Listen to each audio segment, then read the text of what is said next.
안녕하세요. 저는 경기도 광주에 살고 있는 40대입니다. 매번 글을 올려야지 하면서도 막상 용기가 나지 않아 올리지 못하였는데 오늘은 용기 내서 한번 글을 써보려고 해요. 저에겐 눈에 넣어도 아프지 않은 딸아이 한 명과 남편이 있어요. 평범한 가정에서 자란 저희 둘은 남들처럼 연애하고 평범하게 결혼식을 올렸고 결혼식을 하고 얼마 안 있다가 인상 좋고 늘 상냥하던 시어머니가 당장 집으로 오라면서 저희 둘을 호출하더라고요. 남편이 외동아들이었기 때문에 어머님이 극진히 생각하신다는 것쯤은 알고 있었고 그렇게 시어머니 댁으로 가게 되었는데 시어머니는 저희가 들어서자마자 이제 본인도 할 말을 하고 살아야겠다며 으름장을 놓으시더라고요. 저와 남편은 갑작스러운 시어머니의 태도에 당황했고요. 내가 너네를 부른 것은 말이야. 이젠 네가 결혼을 했잖니. 그러니까 너희가 날 봉양해야겠다 이 말이야. 내가 우리 아들 키우느라 기본 5억은 들었을 거 아니야. 어린 시절 밥 해줘, 학원 보내줘, 공부시켜줘, 대학 보내줘. 지금까지 해준 것만으로도 너넨 평생 나한테 감사해야 할 거야. 그러니까 지금부터 너네한테 생활비 좀 올려 받아야겠어서 부른 거야. 지금 드리는 걸로도 부족하세요? 사실 이제 막 우리도 결혼해서 집 대출이며 나갈 돈은 많은데 엄마 생활비까지 올려드리는 게 만만치 않은 금액이긴 하거든요. 우리가 가진 거에 비해서 말이에요. 엄마의 희생은 내가 다 알지만. 그래도 그렇지. 내가 널 키운 거에 비하면 그 정도 돈을 못 해주겠다는 거야? 남의 아들들은 이렇게 말 안 해도 알아서 준다는데 꼭 너희는 내가 이렇게 불러다가 앉혀서 얘기를 해야 하니? 이런 말 하는 것도 어디 쉬운 줄 알아? 조목조목 따지는 시어머니의 말을 들어보면 뭐 본인이 요구할 건 정당하게 요구하는 느낌이었지만 사실 저희 둘의 벌이로 시어머니가 원하는 생활비를 맞춰드리는 게 어려웠어요. 지금도 거의 130만 원씩 드리고 있었는데 어머님은 200만 원을 요구하더라고요. 그때 당시 제 월급 230만 원이었는데 결혼한 지도 얼마 되지 않아 참 이런 부분이 난감했어요. 남편도 난감해했고 둘이 맞벌이를 하는 이유도 살림살이가 빠듯했기 때문에 그랬던 건데 시어머니는 아는지 모르는지 무조건적으로 생활비와 철철이 용돈에 선물을 요구하였죠. 평범한 직장인이었기에 이런 시어머니의 말이 부담스럽더라고요. 새아기, 네가 말해봐라. 내가 너무 무리한 걸 요구한 거야? 아니 늙은이 혼자 살면서 밥 해먹고 쇼핑하고 친구들 좀 만나다 보면 이백이 우습지, 안 그러니? 그런데 내가 이걸 아들한테 요구하는 게 네가 봐도 너무하다고 생각하냐? 너무하다기보단 아무래도 저희 벌이 때문에 그렇죠, 어머님. 저희도 많이 벌면 진짜 많이 해드리고 싶어요. 내가 너희한테 효도할 기회를 주는 건데도 이렇게 거절한다, 이거지? 그럼 나도 가만 못 있지. 너희가 살고 있는 그 전셋집 빼라. 그거 내가 보태준 돈 아니니? 나도 힘들게 해준 집이야. 너희도 힘들어서 나 봉양 못한다면 전셋집 빼. 엄마, 너무하세요. 그거 엄마가 보태주고도 모자라서 대출까지 받은 건데 그걸 달라고 하시니.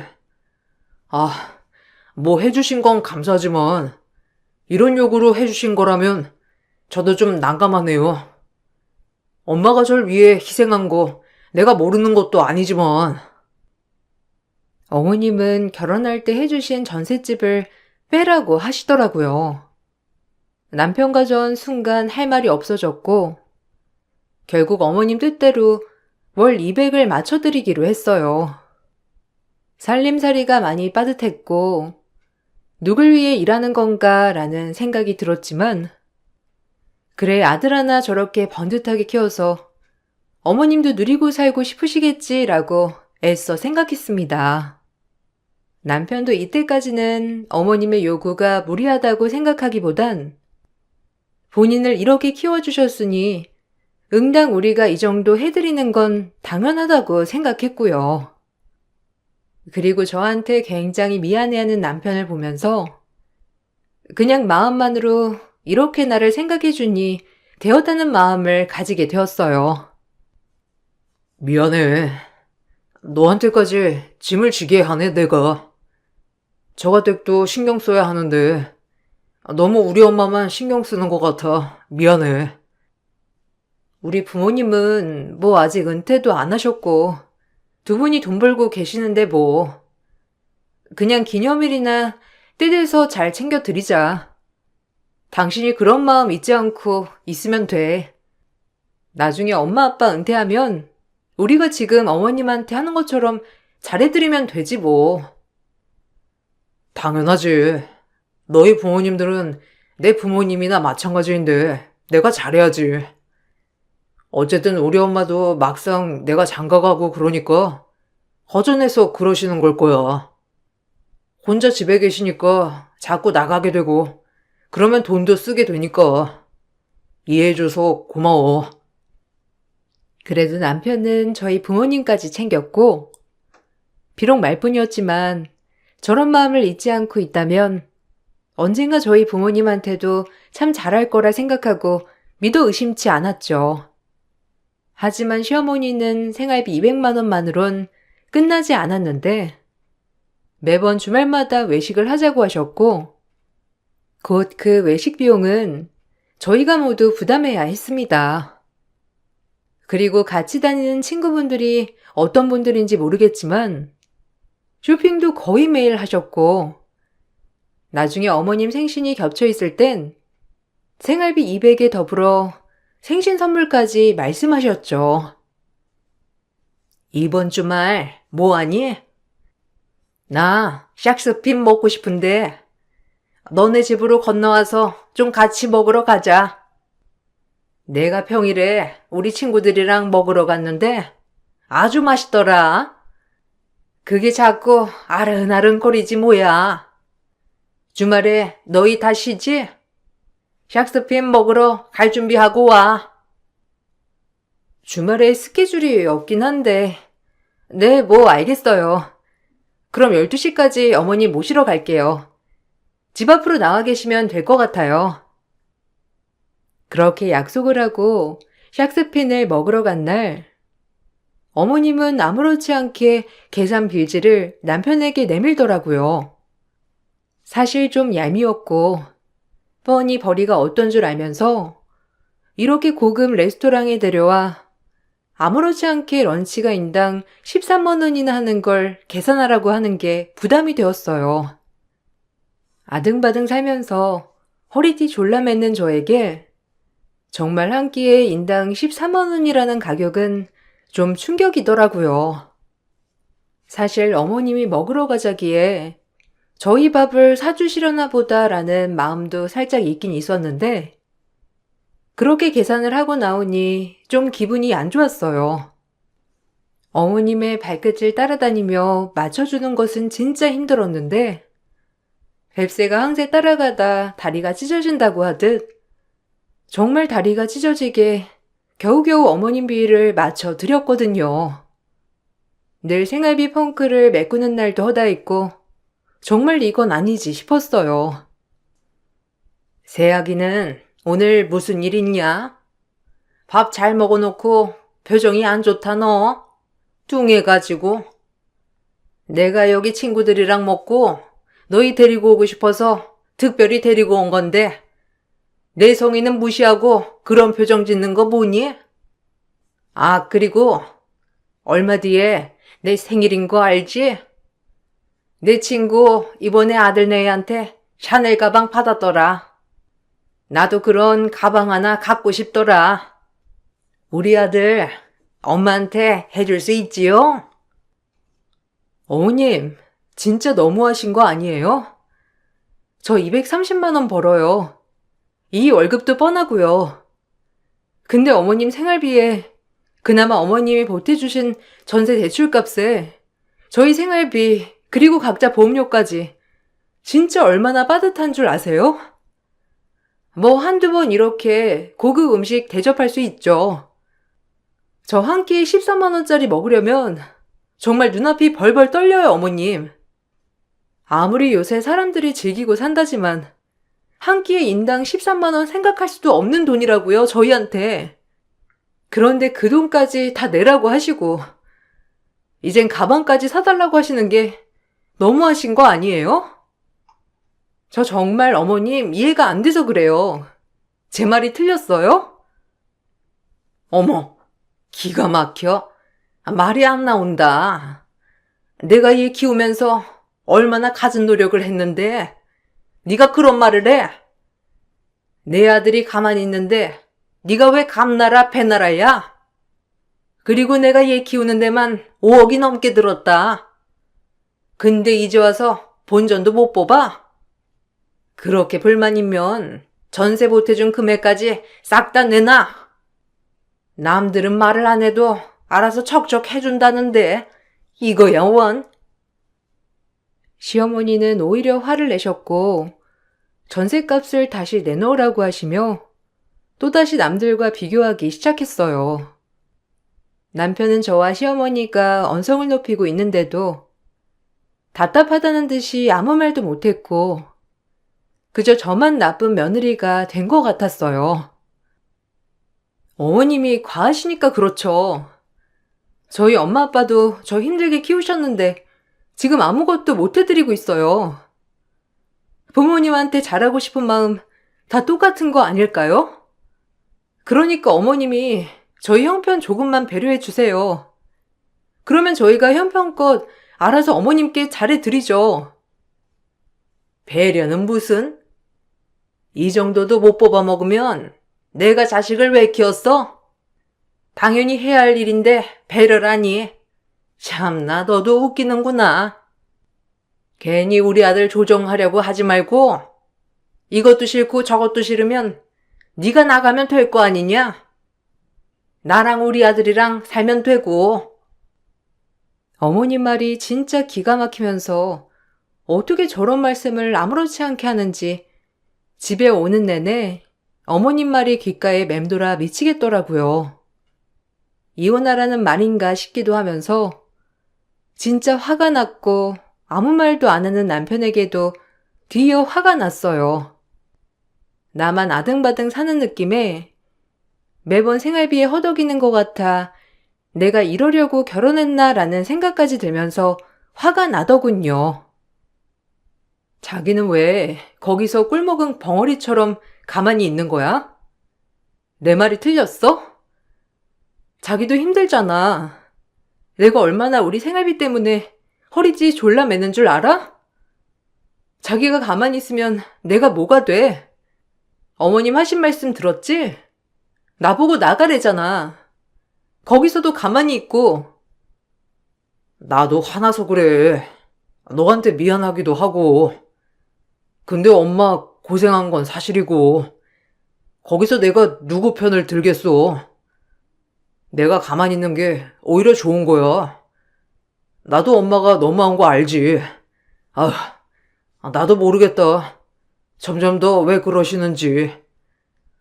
아무래도 밖에 나가서 친구분들 만나시다 보면 계속해서 비교하고 그러시는 것 같은데. 엄마가 아들 하나 있는 거 자랑하고 싶어서 그래. 이해 좀 해줘. 우리 부모님은 안 그래. 다 똑같아. 부모가 자식 키우면서 고생하는 건 당연한 거고 그걸 자식들이 알아서 효도하는 거지. 어머님은 매번 저렇게 물질적으로 요구하시잖아. 우리 벌이 뻔히 알면서 어떻게 당당하게 맨날 물질적인 걸 요구하셔? 속상하다 정말. 엄마 친구분들이 화려하신 분들이 많아서 그래. 그러니까 엄마가 더더욱 직접 하시는 것 같아. 조금만 이해해주라. 미안해. 남편의 이해해달라는 말 참 야속했어요. 그렇게 어머님에게 점점 불만이 쌓이고 있었고, 최대한 어머님에게 휘둘리지 말아야겠다고 생각했어요. 자꾸 휘둘리다간 집이 휘어질 것 같았거든요. 그러던 중 저희에겐 아이가 찾아왔고 출산을 했는데 눈에 넣어도 아프지 않을 딸이더라고요. 친정 부모님들은 너나 할 것 없이 제가 힘들까봐 본인들이 일하심에도 불구하고 집에 자주 들러 아이도 봐주시고 저보고 눈 좀 붙이라는 둥 저를 안타까워 하셨어요. 심지어 친정과의 거리도 꽤 되는데 친정엄마는 몸조리를 잘해야 한다고 2, 3일에 한 번꼴로 미역국과 제가 먹을 수 있는 음식을 보내주셨어요. 제가 아이를 낳고 또 저희 부모님을 보니 정말 이런 게 사랑이다 싶더라고요. 그러면서 물질적으로 효도를 원하는 시어머니를 더욱더 이해할 수 없었고, 시어머니는 애를 낳고 지금까지도 나로 수고했다는 말 한마디 해주지 않았죠. 애 낳은 게 무슨 대단한 거라고. 이제 고생 시작이지. 그리고 애 낳았다고 내 생활비 줄이지 마라. 알겠어? 그대로 보내. 어머님, 너무하시네요. 어떻게 한 번을 손주 보고 싶다는 말씀을 안 하세요? 어머님도 진짜 너무하신 거 아시죠? 내가 뭐가 너무하다는 거야? 너 진짜 웃긴다. 너도 자식 낳았으니 알 거 아니야? 네 자식한테 해주는 거 반만이라도 나한테 해. 그게 도리고 숙명이지. 돈은 똑같이 붙여라. 뭐 아기 낳아서 형편어렵다 이런 말 하지 말고. 내가 낳으라고 했니? 니네가 좋아서 낳은 애기니까 나한테 주는 생활비는 꼬박꼬박 보내라. 괜히 어렵다, 돈 없다 핑계대지 말고. 어머님, 진짜 할머니 맞긴 맞나요? 남들은 손주 사랑 끝도 없다는데 어쩜 한 번을 안아본다는 말도 없으시고 섭섭해요. 부모가 실컷 안아주는데 나까지 안아줄 필요 있니? 애 손만 타지. 어쨌든 돈은 꼭 밀리지 말고 보내. 신신당부한다. 어머님은 막말을 하고 전화를 끊었고 저는 이로써 어머님에 대한 모든 정이 다 끊어졌습니다. 뭐 어머님 보라고 애를 낳은 건 아니지만 끝까지 고생했다, 수고했다. 우리 손녀 보고 싶다는 말씀 한마디 없는 어머님을 보고 진짜 대단하신 분이라고 생각이 들었거든요. 제가 절대 당해낼 수 없는 분이었고 그렇게 서운함은 쌓여만 갔는데 아이를 낳고 보니 지금보다도 생활이 더 빠듯했어요. 아무리 나라에서 보육수당이 나온다곤 하지만 이걸론 택도 없는 돈이었고 아이를 가정 어린이집에 보내고 그 시간에 아르바이트를 해서 생활비를 맞춰야 했습니다. 그래야 그나마 펑크난 걸 메꿀 수 있었거든요. 이건 사람 사는 게 아니야. 아, 너무 힘들어. 애기 보랴, 아르바이트 하랴. 근데 이 돈 다 어디로 가? 어머님한테 가는 거 아니야? 그러게, 안 되겠다 진짜. 우리도 힘든데 나도 이건 좀 아닌 것 같다는 생각이 드네. 효도도 분수에 맞게 하는 게 효도지. 우리 아기 맨날 장난감 도서관에서 장난감 대여해서 놀고 얼마나 내가 안타까운 줄 알아? 마트 가서 우리 딸 좋아하는 장난감 하나 못 사주는 게 얼마나 마음 아픈 줄 아냐고. 이건 아닌 것 같아 진짜. 어머님한테 말해서 좀 금액을 조정해야겠어. 남편도 이제야 가정의 위기를 느꼈는지 이건 아니라고 했고 그렇게 저희는 어머님네 가서 생활이 어렵다고 솔직하게 말씀을 드렸어요. 하지만 돌아오는 대답은 차가웠고 끝까지 본인 생활비는 줄이지 못하겠다고 하더라고요. 사실상 이해가 가지 않았는데 도대체 뭐라고 돌아다니시길래 이렇게 돈에 집착을 하시는 걸까라는 생각이 들면서 어처구니가 없었거든요. 내 이럴 줄 알았다. 아이 낳고 나면 내가 언젠간 이런 일이 있을 줄 알았어. 너희가 좋아서 낳아놓고 이제 와서 왜 내 생활비를 줄인다는 게 말이 돼?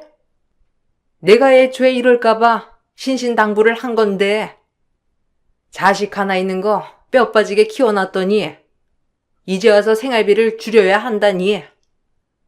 내가 이 꼴 보려고 너 키웠는 줄 아냐? 네가 말해봐, 입이 있으면. 진짜 너무한다 너희. 엄마, 우리 사정 알잖아요.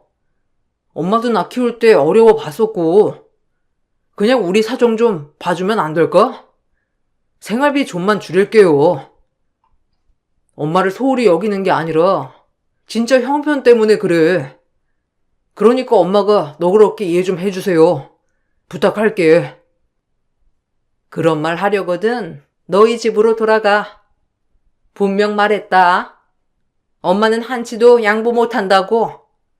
다 보상 받아야겠으니까 돌아가.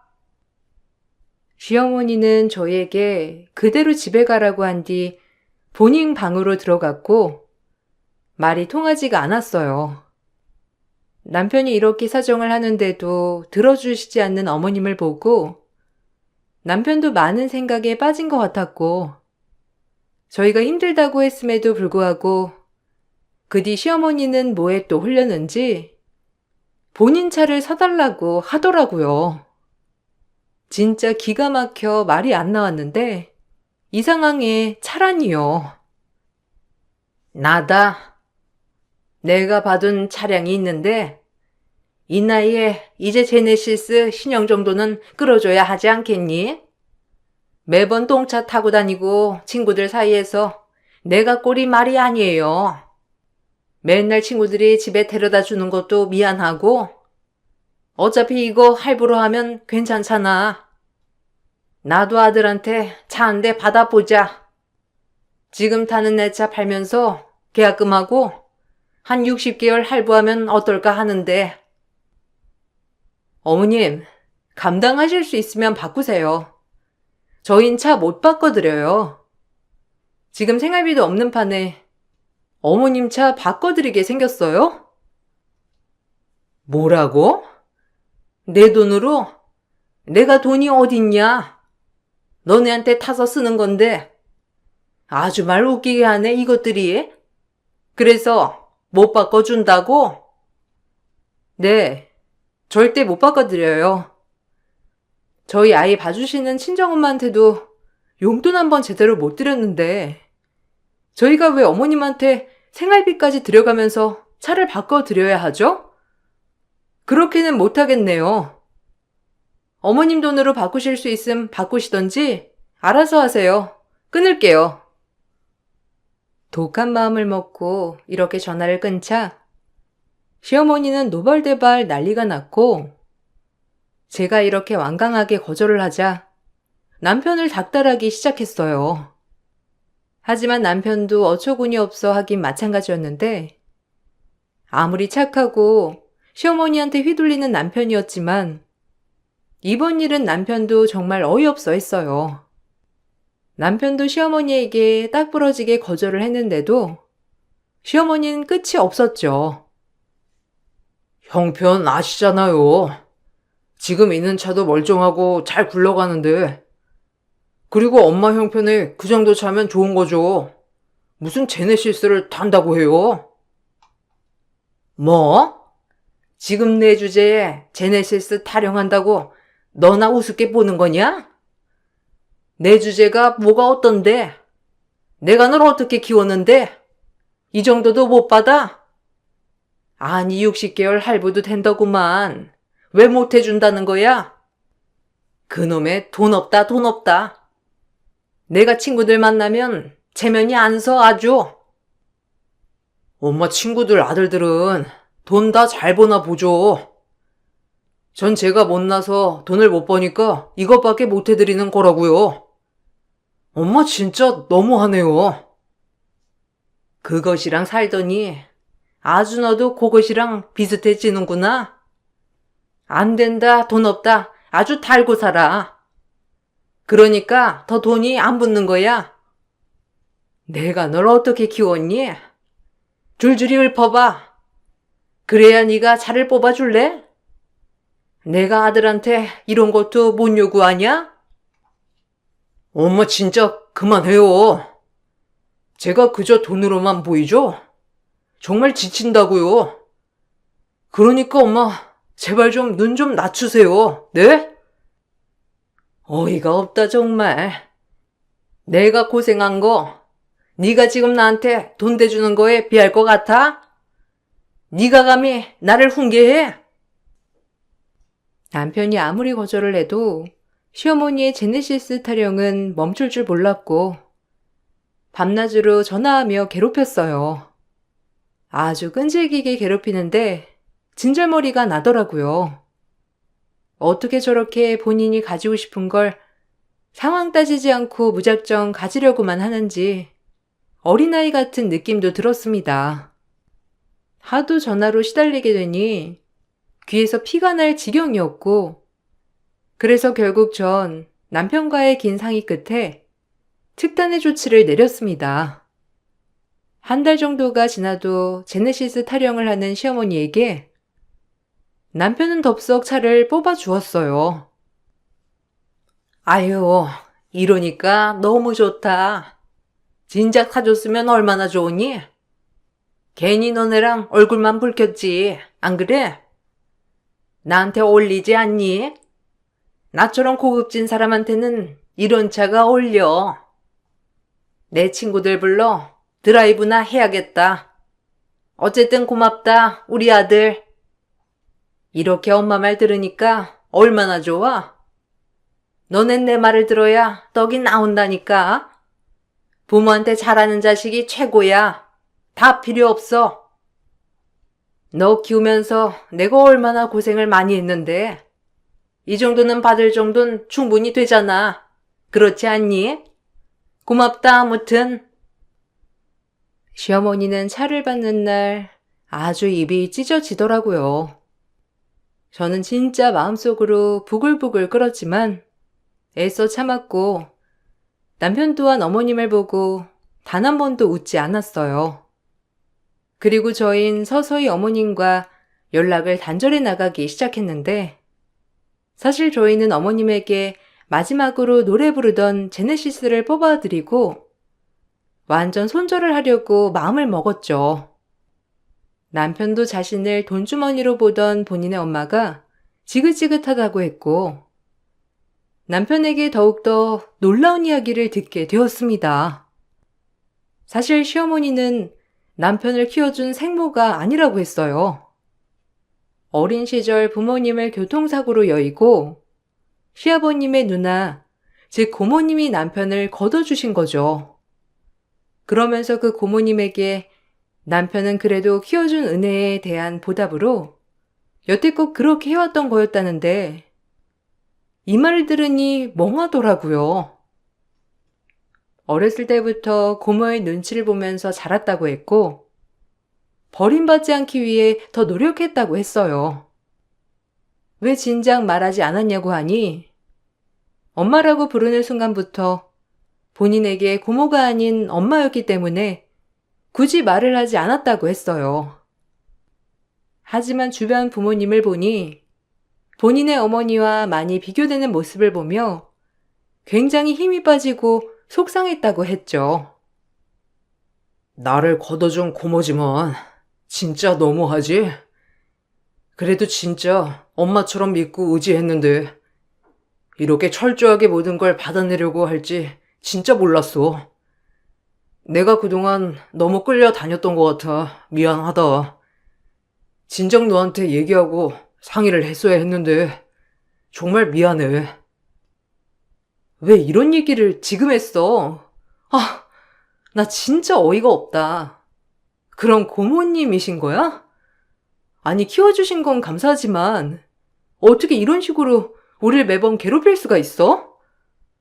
자기가 너무 바보같이 끌려다녔어. 나한테 진작 얘기하지. 그거네. 고모님은 아예 자기 키우면서 모든 걸 다 애초에 뽕 뽑을 심정으로 키운 거였어. 아, 너무한다, 진짜. 어떻게 그래도 키운 세월이 있는데 어쩐지 이상했어. 애써 우리 친엄마라고 생각하고 살았어. 고모니까 저렇지라고 생각하게 되면 내가 더 힘들 것 같았거든. 그래도 너한테 얘기 안 한 건 미안하다. 진짜 너무 미안해. 아무래도 그냥 끝까지 얘기 안 하고 싶었던 걸 수도 있어. 부모님이 안 계신 건 사실이니까. 자기 잘못이 맞긴 해. 진작에 말했어야지. 애초에 얘기해줬으면 나라도 단호하게 거절을 했을 거 아니야. 자기 친어머니인 줄 알고 생활비도 보내드렸던 건데 절대 용서 못해. 그 사람은 당신을 이용하는 거니까.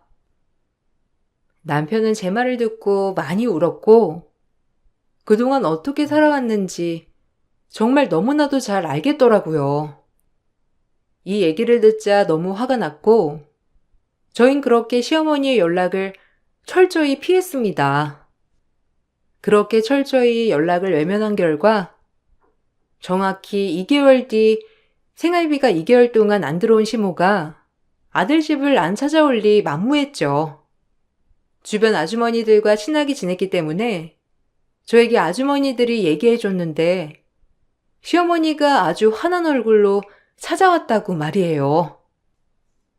야, 너네 문 안 열어? 돈이 얼마나 밀린 줄 알아? 너희 거기 안에 있는 거 다 알아? 감히 내 연락도 안 받고 그래? 누구요? 그 집 보름 전에 이민 갔어요. 거기 아무리 초인종 눌러도 소용없어요. 그러니까 얼른 돌아가세요. 그럴 리가 없는데. 여기가 우리 아들 집인데 이민을 갔다고요? 나한테 그런 소리 한 번도 한 적이 없는데. 기가 막혀라.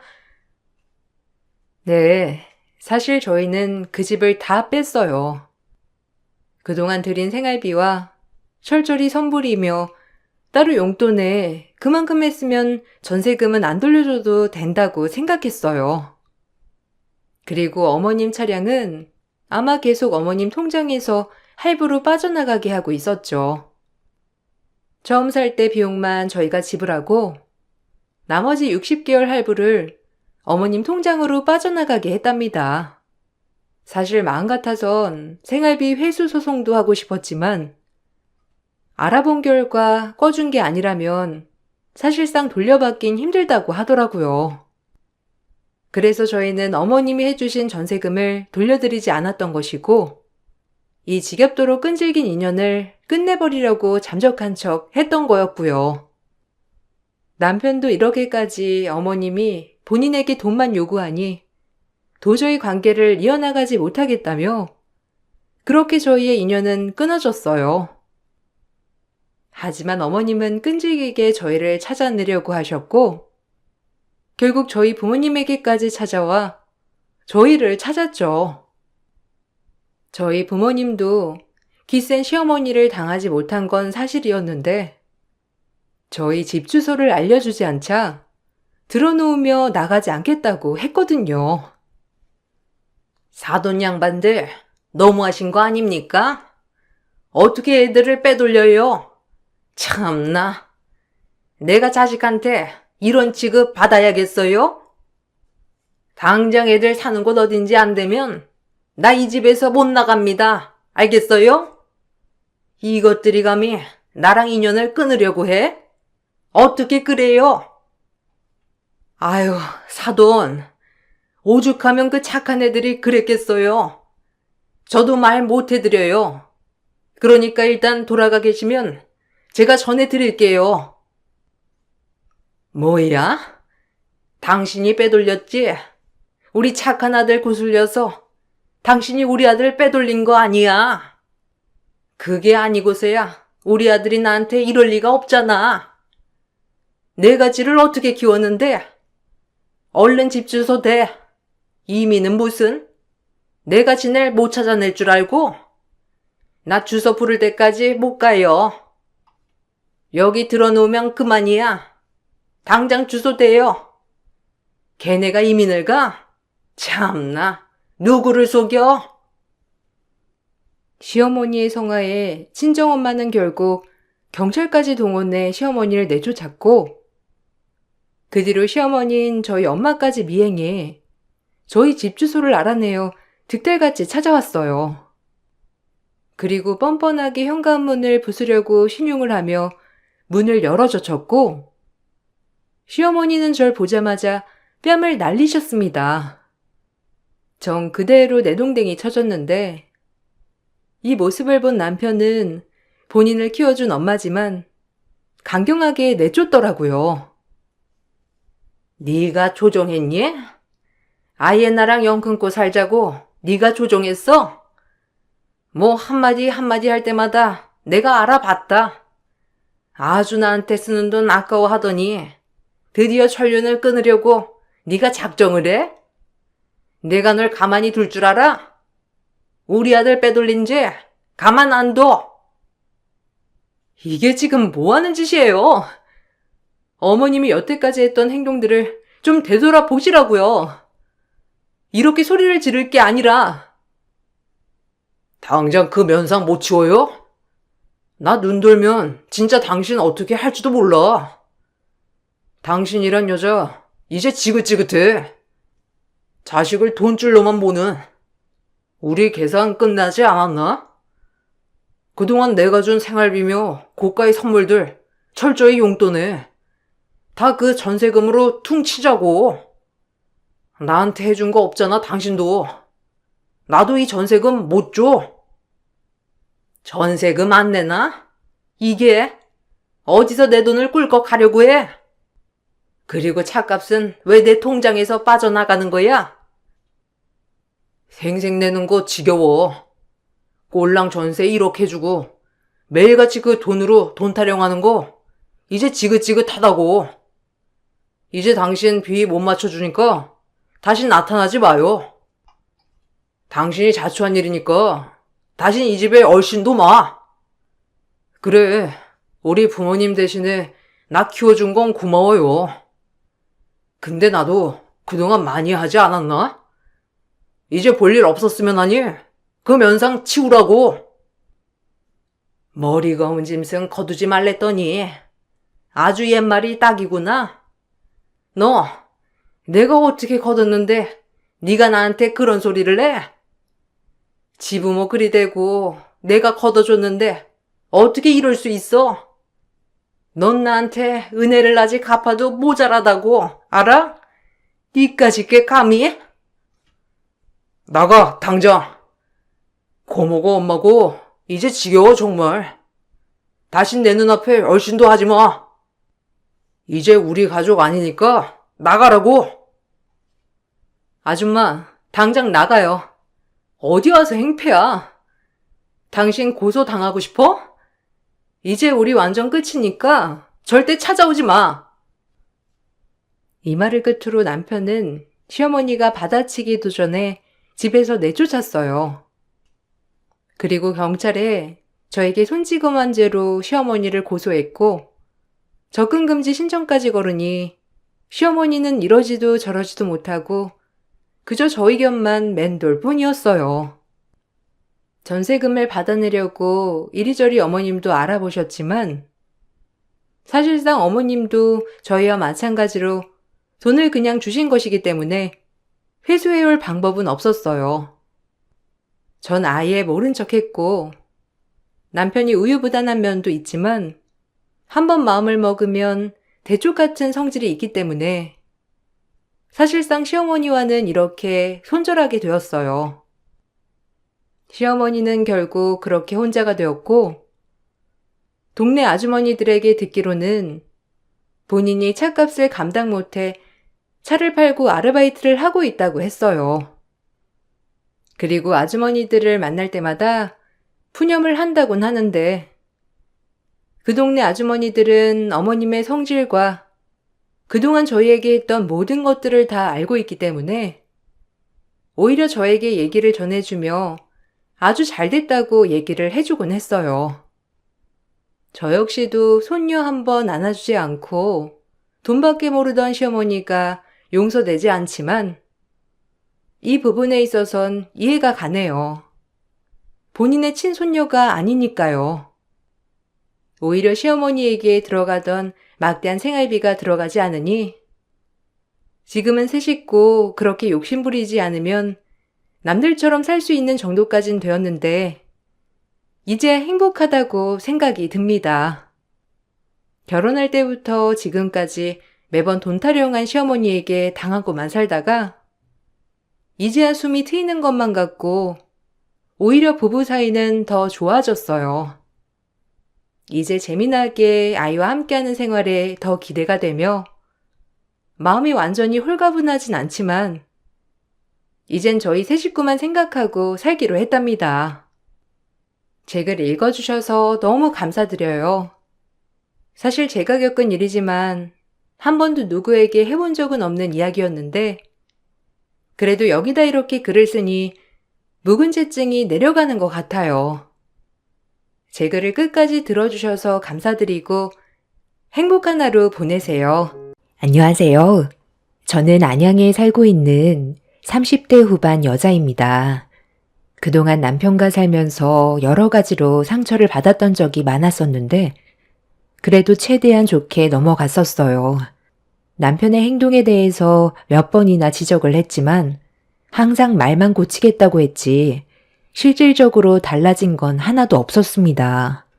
술만 먹으면 180도 변해버리는 그 사람 때문에 버티는 것도 한계에 다다랐었는데 이번에 엄청난 충격을 빠뜨렸던 사건이 있어서 사연을 신청하게 되었습니다.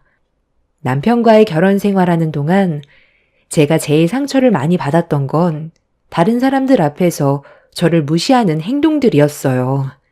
도가 지나칠 정도로 민망하게 만들어서 조심해달라고 말했었지만 본인의 잘못을 인정하지 않고 오로지 제가 부족해서 그런 거라며 모든 걸 제 탓으로 돌렸어요. 남편이 저를 무시하는 건 아무래도 제가 남편보다 학벌이 많이 떨어져서 그런 것도 있는 것 같아 보였지만 그래도 남편과 결혼하기 전에 저도 동네에서 어느 정도 규모가 있는 미용실을 운영했었어요. 남편도 제 미용실에 단골 손님일 정도로 자주 왔었는데 그때 서로 눈이 맞았었고 결혼까지 이어질 수 있었습니다. 그때까지만 해도 저에게 뭐든 다 해줄 것처럼 정말 잘해줬었는데 임신하고 아이 낳고 하다 보니 몸도 많이 망가져서 여자로서 매력이 많이 떨어졌는지 남편은 저를 멀리하기 시작했어요. 육아에 지쳐서 제 몸 하나 관리하지 못하고 힘들어하고 있었는데 그런 저를 혐오스러운 눈빛으로 바라보고 있었습니다. 이때부터 저를 대하는 행동들에 변화가 오기 시작하더니 날이 가면 갈수록 점점 더 지나칠 정도로 심해지기 시작했고 참다 못한 저는 결국 화를 터뜨리게 되었습니다. 하지만 남편은 눈 하나 깜빡하지 않고 저를 이상한 사람 취급을 했어요. 나 혼자 아이를 낳은 것도 아닌데 왜 당신은 육아에 조금도 신경 쓰지 않는 건데? 적어도 기본적인 건 도와주는 게 맞는 거잖아. 이러려고 나랑 결혼했어? 집에서 애만 보면서 왜 이렇게 불만이 많아? 내가 지금 놀다 왔어? 꼴랑 애 하나 보면서 엄청 투덜거리네.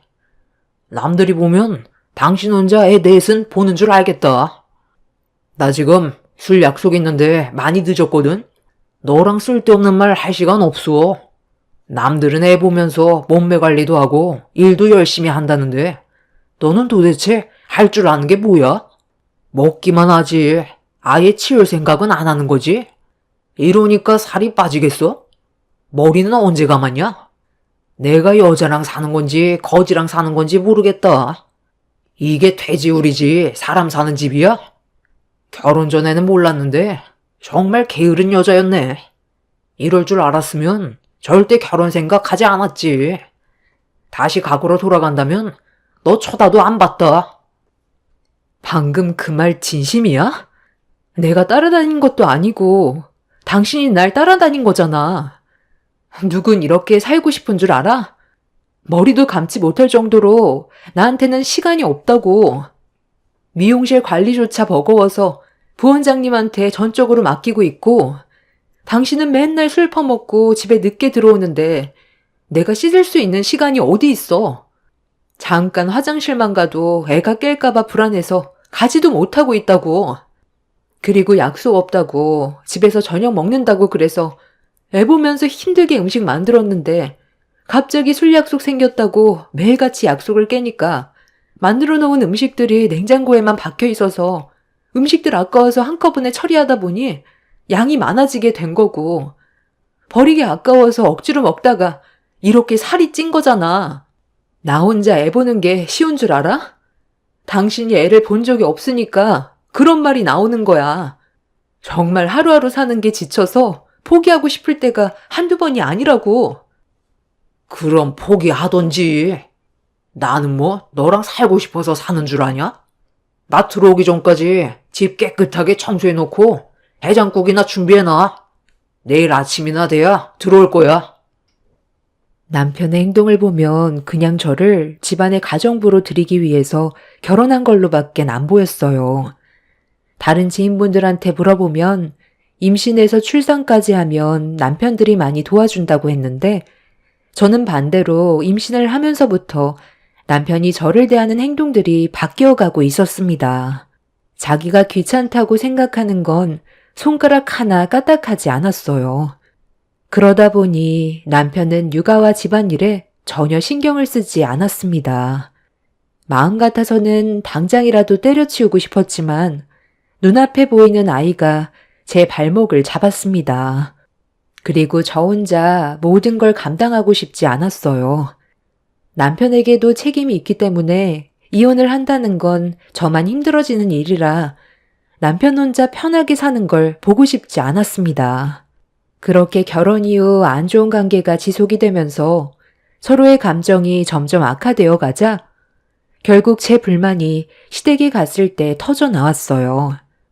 저도 참을 만큼 참았던지라 남편의 행동들을 바로잡지 못하면 더 이상 함께 사는 게 의미가 없을 것 같아 시부모님께 불만을 쏟아내게 되었죠. 그래서 나한테 무슨 말이 듣고 싶은 거니? 내가 내 아들한테 한 소리 해주길 바라는 거야? 너는 지금 미용실 일도 거의 손 떼고 집에서만 생활하고 있잖아. 미용실 관리도 틈틈이 하고 있어요. 저만 미용실에 나가지 못하는 거지 직원들이 관리하고 있잖아요.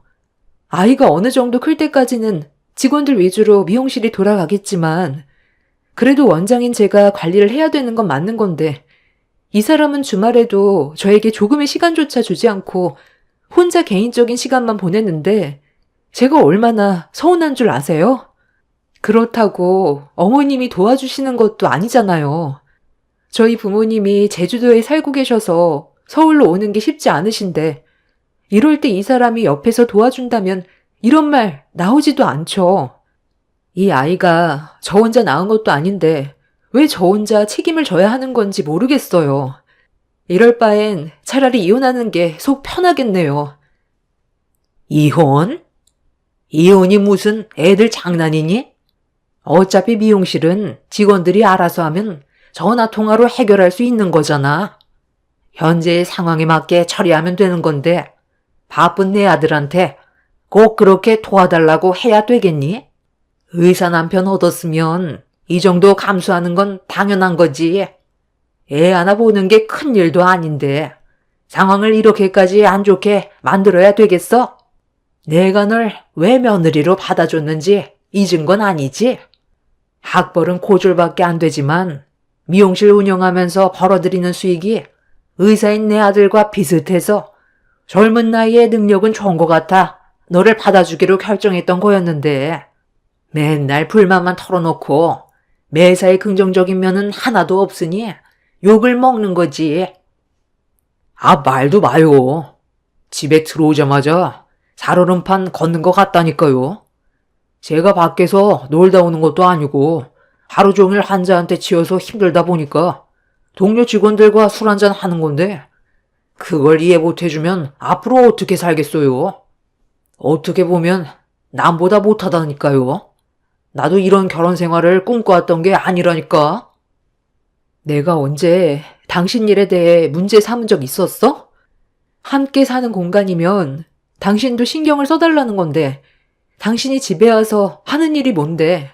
술 약속 없으면 방에 들어가서 나오지도 않고 영화 보고 핸드폰만 보다가 그냥 퍼질러 자잖아.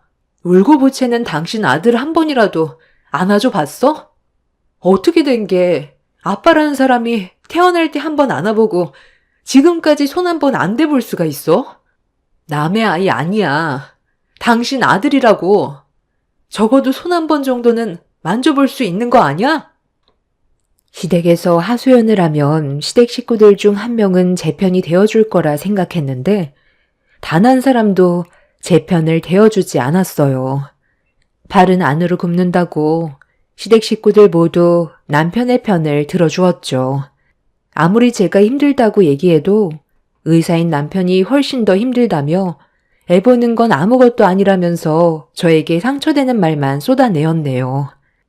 결혼한 지 얼마 되지도 않았는데 이런 대우 받으면서 살고 싶지도 않았고 제 편은 하나도 없다는 걸 알게 되자 차라리 이렇게 살 바엔 저 혼자 애 키우면서 사는 게 스트레스를 안 받을 것 같아 이혼을 결정했어요. 그래서 시댁 식구들 앞에서 차라리 이혼하겠다고 하자 시모의 반응에 어이가 없었네요.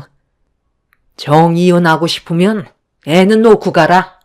우리 집안 대를 이어줄 아들 손자고 앞으로 크게 될 인물인데 네가 키우면 미용밖에 더 배우겠니? 노는 물에 따라 인생이 바뀐다고. 내 아들 따라 의사가 돼야지. 사내 아가 계집애처럼 가위 잡는 건 절대 안 되지. 이혼할 거면 애는 무조건 놓고 너 혼자 이 집에서 나가라.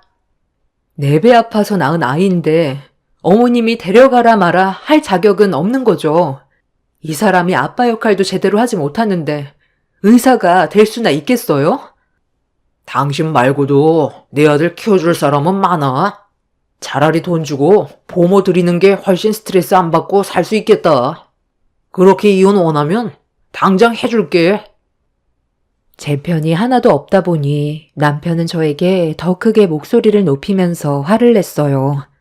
이혼은 해줄 테니 애는 보내지 못하겠다는 억지스러운 말에 기분이 확 상했었죠. 그렇게 한참 동안 저희 부부관계의 문제점에 대해서 심각하게 대화를 이어나갔지만 아무것도 달라지는 건 없었고 되레 저만 더 큰 마음의 상처를 받게 되었습니다. 결국 이혼 소송까지 가는 걸로 결론을 내리게 되자 남편은 어차피 저와 이혼하게 될 거고 남이나 다름없다고 생각했는지 더 막무가내로 행동하기 시작했어요. 사람 하나 잘못 만나서 제 인생이 한순간에 무너졌고 세상에 태어난 아이까지도 불행한 길을 걷게 되었는데 남편은 죄책감 하나 없어 보이는 것 같았습니다. 그리고 누누이 얘기했던 술에 대해서도 저와는 더 이상 상관없다고 여겼는지 전보다 더 많은 술을 마시고 집에 들어왔어요. 그런 모습들이 너무 한심스러웠고 집안의 가장이나 된 사람이 왜 혼자만 생각하는지 이해할 수 없어 한 번만이라도 저와 아이를 생각해서라도 아빠의 역할을 해줄 수 없냐고 물어봤는데 남편은 저에게 한다는 말이 다른 여자와 새 출발을 하면 그때 제대로 된 아빠 역할을 하고 싶다면서 저보고 당장 자기 집에서 나가라며 집안의 물건들을 사정없이 던지고 제게 폭력까지 가했어요. 무차별적으로 남편이 던진 물건에 혹시라도 아들이 맞게 될까봐 놀란 저는 아이를 데리고 집 밖으로 도망쳐 나왔습니다. 저는 그날 미용실 직원의 집에서 하룻밤 머무르고 다음날 아이를 잠깐 맡긴 뒤 다른 집을 알아봤어요. 남편과 한 공간에 살다간 큰 사고가 날 것 같아 저와 아이의 안전을 위해 내린 결정이었습니다. 그렇게 급하게 집을 구한 뒤 남편이 출근했을 때 용달차를 불러 집에 있던 물건들을 전부 다 옮겨버렸어요. 너 지금 뭐 하는 짓이냐? 내 허락 없이 집안의 물건에 함부로 손을 대? 어디로 도망쳤냐? 내가 미용실로 직접 찾아가서 깽판을 놔야 얼굴을 보여줄래? 당신이 나한테 한 짓을 생각해. 술도 곱게 처먹어야지. 내가 인사불성이 될 때까지 퍼먹지 말라고 그랬지? 이제 너랑은 정말 끝이야. 법정에서 보는 걸로 하자. 너 이대로 전화 끊어버리면 상당히 골치 아파질 텐데. 나 감당할 수 있겠냐? 조용히 이혼하고 너 삶 되찾고 싶으면 내일 저녁에 문자 찍어주는 장소로 오는 게 좋을 거야. 애는 일하는 직원한테 맡기던지 아니면 우리 엄마한테 맡기고 오도록 해. 아직 우리 법적으로 부부인데 할 도리는 해야지. 내일 부부 동반 모임이니까 얼굴만 비쳤다가 들어가. 별일 없을 테니까 쓸데없이 오지 않겠다는 말 하지 말고 무조건 참석해. 네가 원하는 방향대로 이혼하고 싶잖아. 남편은 제 의견은 들으려 하지도 않고 본인이 하고 싶은 말만 하고 끊어버렸어요. 부부 동반 모임인데 중요한 자리라면서 무조건 참석해야 된다고 이혼 서류에 도장도 찍지 않았으니 할 일은 해야 된다고 이혼할 때 아이 문제로 분쟁하고 싶지 않다면 자기 말을 들어야 할 거라면서 얼굴만 비추라고 하길래 별로 가고 싶은 마음은 없지만 법적 소송으로 가지 않고 합의 이혼을 해주겠다는 남편의 말을 믿고 어쩔 수 없이 다음날 부부 동반 모임에 참석을 하게 되었습니다. 부부 동반 모임에 제가 좀 늦게 도착을 했던 상황이라 남편의 심기가 많이 불편해 보였어요.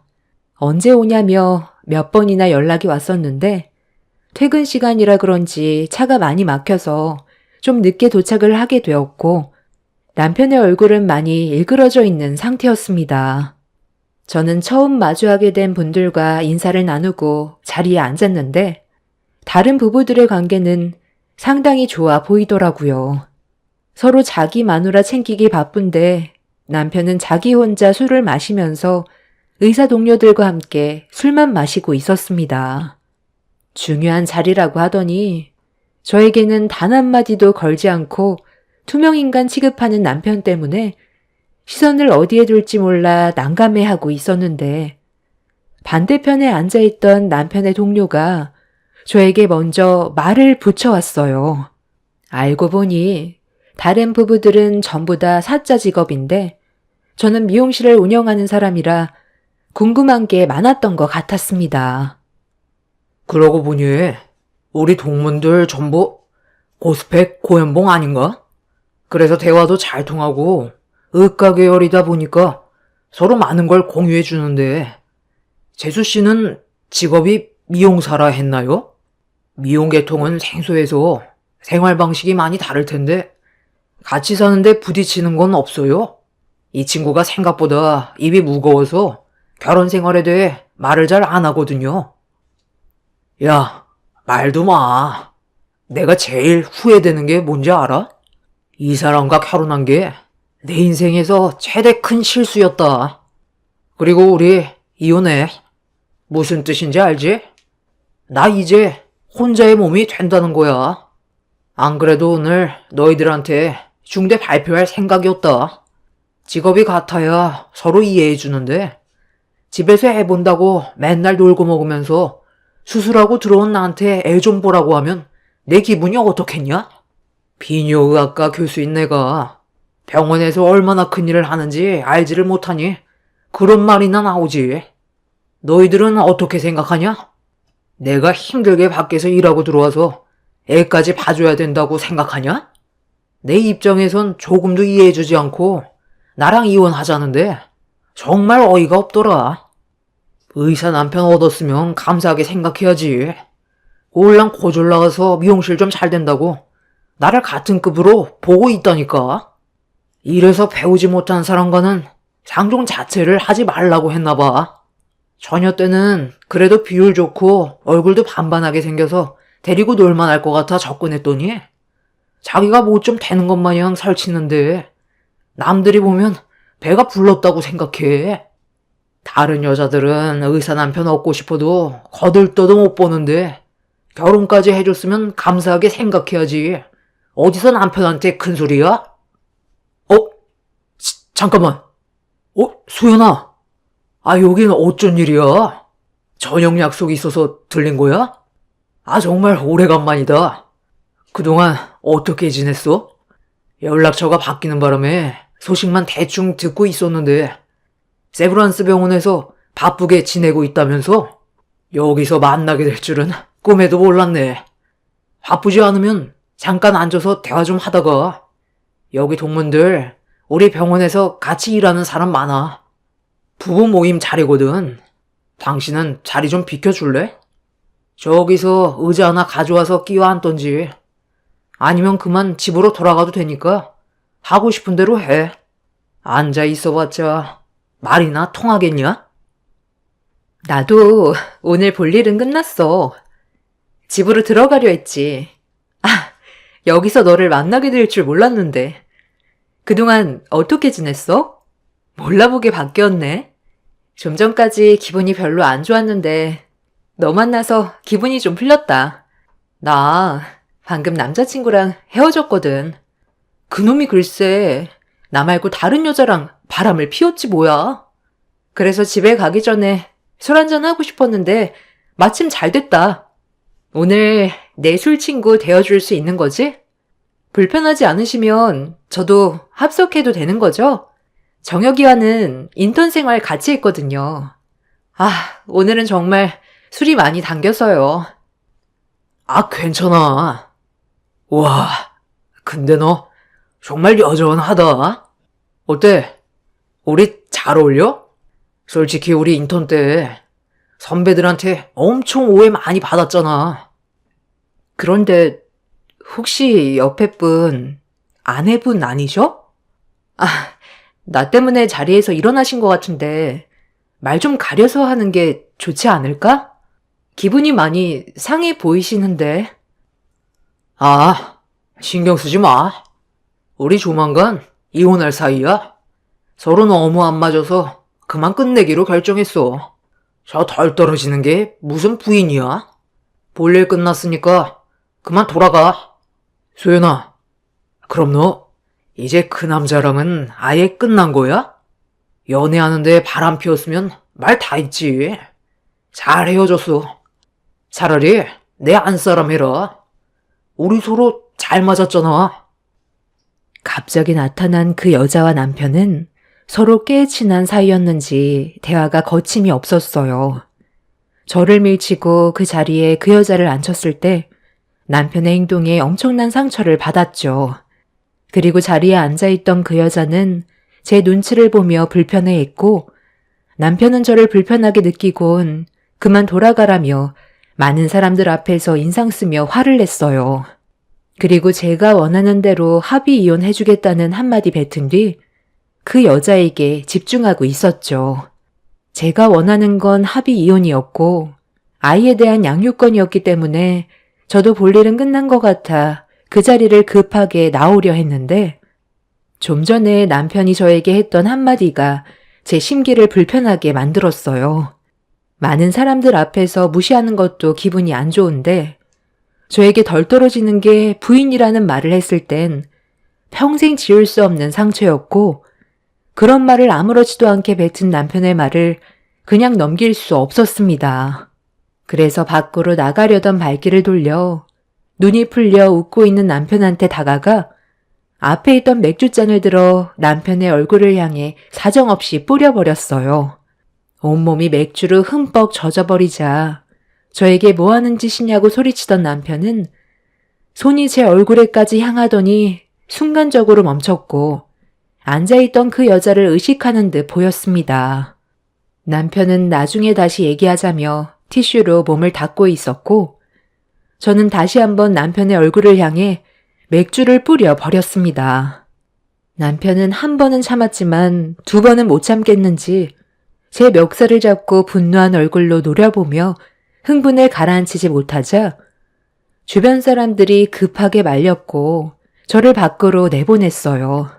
남편은 나중에 두고 보자면서 가만두지 않겠다고 소리치며 끝까지 저를 노려봤습니다. 그렇게 한바탕 난리친 이후 남편은 더 이상 저에게 어떠한 미련도 남지 않았는지 지긋지긋한 얼굴 더 이상 보고 싶지 않다면서 서둘러 이혼하길 원했어요. 시모는 제 아이를 데려와야 한다고 했지만 남편은 저와 피가 섞인 아이도 보고 싶지 않다면서 시모의 말을 무시했습니다. 그렇게 남편은 저와 결국 합의 이혼을 하게 되었고 2번 다시 얼굴 볼 일은 없을 줄 알았습니다. 그 후로 몇 달의 시간이 지나고 숙려 기간까지 끝나게 되면서 저희 부부는 더 이상 법적으로 부부가 아니었어요. 완전한 남이 되었었죠. 그리고 남편의 톡 배경 화면은 부부 동반 모임 때 갑자기 나타난 그 여자와 함께 찍은 사진으로 바뀌어 있었습니다. 저보고 보란듯이 바꿔놓은 사진을 보고 있는데 아무런 감정도 느껴지지가 않았어요. 오히려 더 이상 남편의 얼굴을 안 볼 수 있다는 거에 제 속은 후련했었어요. 그렇게 더 이상 어떠한 관계도 아니게 되어버린 사람을 제 머릿속에서 지워버리기 위해 저는 부모님이 살고 계시는 제주도에서 다시 새로운 삶을 시작하려고 서울에서의 삶을 정리하고 있었어요. 그런데 남편의 집에 미처 빼지 못한 제 물건이 남아있어서 남편한테 전화를 했어요. 물건만 가지고 나오겠다고 하자 남편은 그렇게 하라면서 전화를 끊어버렸습니다. 통화할 때 주변이 상당히 시끄러웠는데 그날이 주말이었고 많은 사람들이 모여있는 자리인 것 같아 보였습니다. 그렇게 몇 달 만에 들어간 집은 이미 꽤 많이 정리가 되어 있었어요. 남편도 그 집에서 살고 싶지 않았는지 이사를 준비하는 듯 보였죠.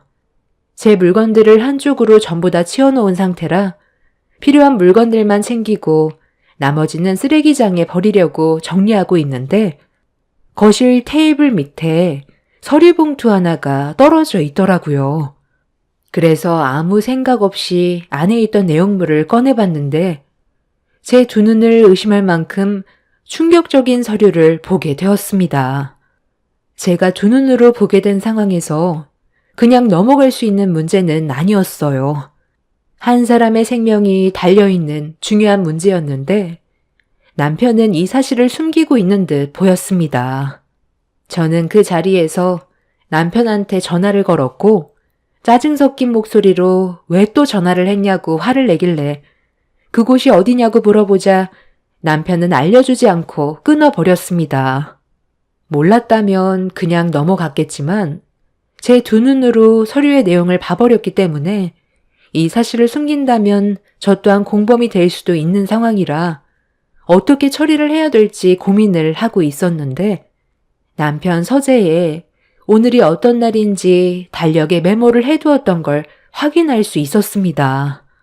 대학 총 동창회에 참석하는 날이라고 적혀 있었고 어느 지역에서 모임을 가지는 건지 마침 장소까지 메모가 되어 있어서 확인할 수가 있었어요. 저는 제 짐을 차에 전부 실은 뒤 남편이 있는 곳으로 급하게 출발을 했습니다. 그렇게 목적지에 도착을 하자 상당히 많은 사람들이 동창회에 참석 중이었는데 어쩐 일인지 시댁 식구들도 그 자리에 있더라고요. 그리고 남편은 몇 달 전에 한번 얼굴을 봤었던 그 여자와 즐거운 시간을 가지고 있었습니다. 누가 봐도 연인 사이 같아 보였어요. 그 모습을 보고 다시 되돌아갈까 생각했지만 남편의 실수로 한 사람의 생명이 달린 문제라 그냥 넘어갈 수는 없었습니다. 그래서 남편에게 거침없이 걸어갔고 제가 들고 있던 서류를 남편에게 내밀었어요. 당황한 남편은 어떻게 왔냐고 저에게 인상 쓰면서 당장 나가라고 하길래 서류 봉투 안에 있던 의료 실수에 대해 물어봤습니다. 그 안에 있던 의료 실수기로 그냥 넘어갈 수 있는 문제는 아닌 것 같아서 한 사람의 목숨이 달려있는데 너는 이 사실을 알고도 왜 아무런 조치도 안 했어? 뭐야? 네가 의사라도 돼? 내가 알아서 할 문제인데 네가 뭔데 남의 의료 기록을 함부로 꺼내봐? 너 이거 법적으로 소송 걸 수도 있다는 거 몰라? 너는 그동안 환자들을 어떻게 관리했길래 이런 엄청난 의료 실수가 나올 수 있는 거야? 엑스레이에 찍혀있는 수술도구, 그거 환자분은 알고 있어? 거기 네가 직접 손으로 작성한 글씨가 있잖아. 저기 저 여자 이름이 소연이지? 너 저 여자 아버지 수술을 최근에 담당했었어? 여기 네가 뭐라고 적어놨는지 봐봐. 술이 원수라고 언제 얘기해야 될지 모르겠다고 혼잣말하듯 작은 글씨로 적어놨잖아. 이미 한 달 전에 수술이 끝난 것 같은데. 너 혹시 술 먹고 수술했니? 이게 무슨 말이야? 너 우리 아빠 수술해줄 때 전날에 술 마셨어? 신장결석 제거 수술할 때 술을 마셨었냐고.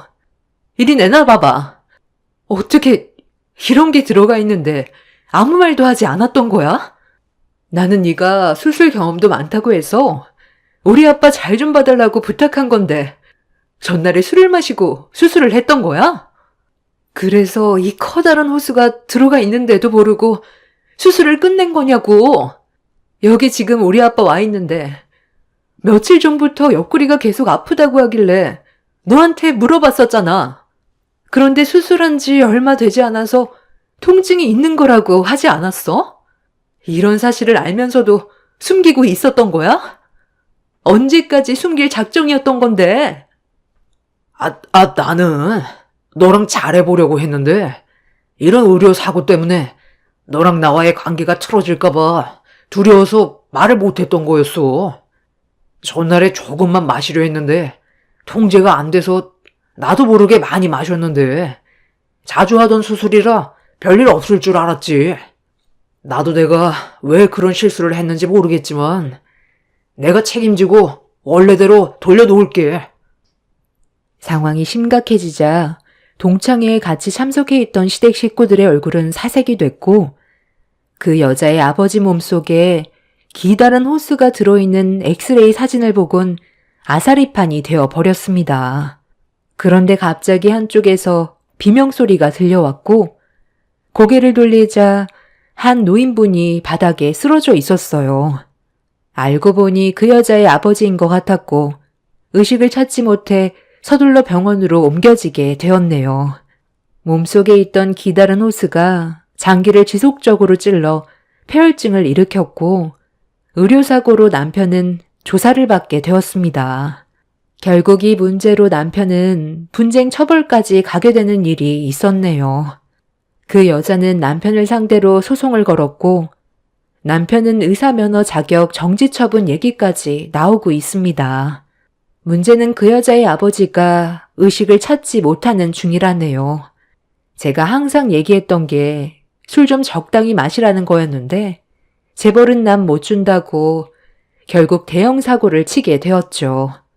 그 여자의 아버지가 만약에 세상을 떠나게 된다면 분쟁 조치는 더 무거워지겠죠. 저런 남편과 하루빨리 이혼한 게 천만다행이라고 생각합니다. 저는 그 사람이 의사 자격이 박탈됐으면 좋겠어요. 의사가 술 먹고 수술을 했다는 것 자체가 자격이 없는 거니까요.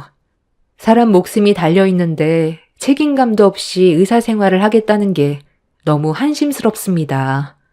세상에 태어난 지 얼마 되지 않은 제 아이와 새 출발하는데 앞으로 행복한 날들만 펼쳐졌으면 좋겠네요. 제 사연 들어주셔서 감사합니다. 안녕하세요. 저는 여주에 살고 있는 40살 여자입니다. 최근에 정말 충격적인 일을 겪게 돼서 여러분들과 대화를 나누고 도움을 받아야 할 것 같아 사연을 신청하게 되었습니다. 제가 겪어온 삶을 먼저 얘기해야 될 것 같아요. 10년 전에 남편과의 결혼을 결정하게 되면서 제 인생은 순식간에 바뀌게 되었어요. 결혼 생활이라고도 할 수 없을 정도로 정말 짧게 지나가 버렸죠. 처음 이 사람과 결혼을 결심하게 된 이유는 저에게 너무 잘해줬었어요. 그리고 다른 남자들과 달리 자상하기도 했었고 사소한 것까지 신경 써주는 모습들이 인생을 함께하고 싶다는 생각을 했었죠. 그렇게 결혼까지 순탄하게 이어져 왔었고 잘 살아가고 있었어요. 그런데 결혼 이후 조금씩 문제가 생기기 시작했죠. 이 사람은 결혼 전과 후가 너무나도 달랐어요. 함께 살면서 그동안 본 적 없었던 모습들이 저를 더욱더 실망시키게 만들었고 변해버린 모습에 눈물까지 흘러내리고 말았었네요. 당신 원래 이런 사람이었던 거야? 우리 결혼한 지 얼마 되지도 않았는데 늦은 새벽 시간까지 뭐 하다 온 건데? 다 알고 있으니까 솔직하게 얘기하는 게 좋을 거야. 어떻게 나한테는 그런 곳에 간 적 한 번도 없다고 하더니 친구들이랑 잠깐 얼굴 보고 술 한잔 한다고 들어간 곳이 남자들 여자들 다 모여서 노는 곳이야? 나는 집에서 당신 오기만을 못 빠지게 기다리고 있는데 정작 당신은 그곳에서 처음 본 여자랑 춤이나 추고 있어? 세상을 혼자 다 가진 것 같은 표정을 하고 있었다며. 당신이 그걸 어떻게 알았어? 정말 오래간만에 갔던 거야.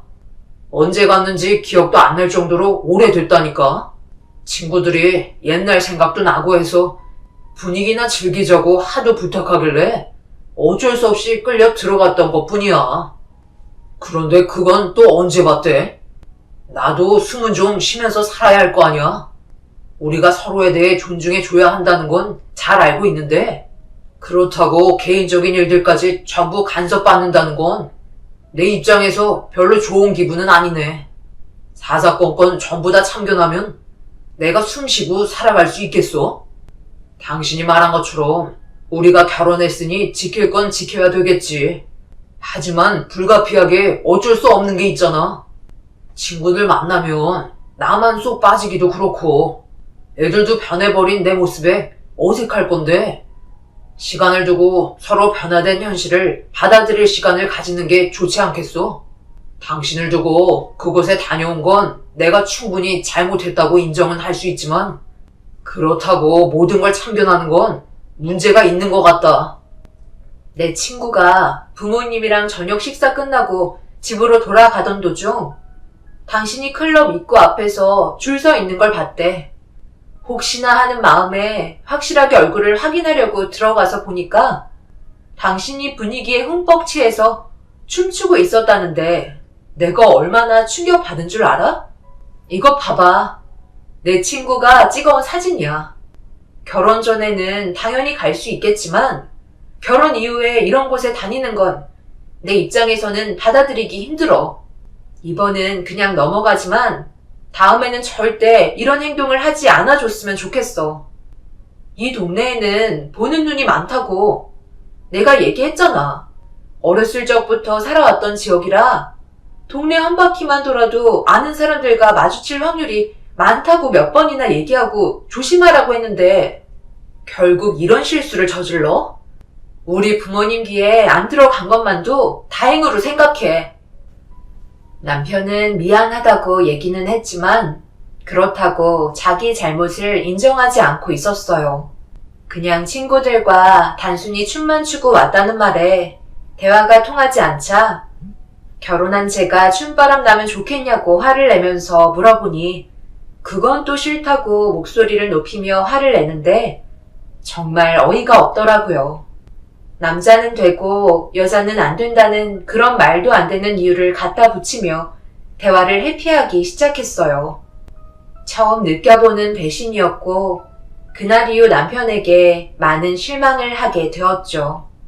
그래도 두 번 다시 똑같은 실수는 반복하지 않겠다고 하길래 한 번은 믿고 넘어갔습니다.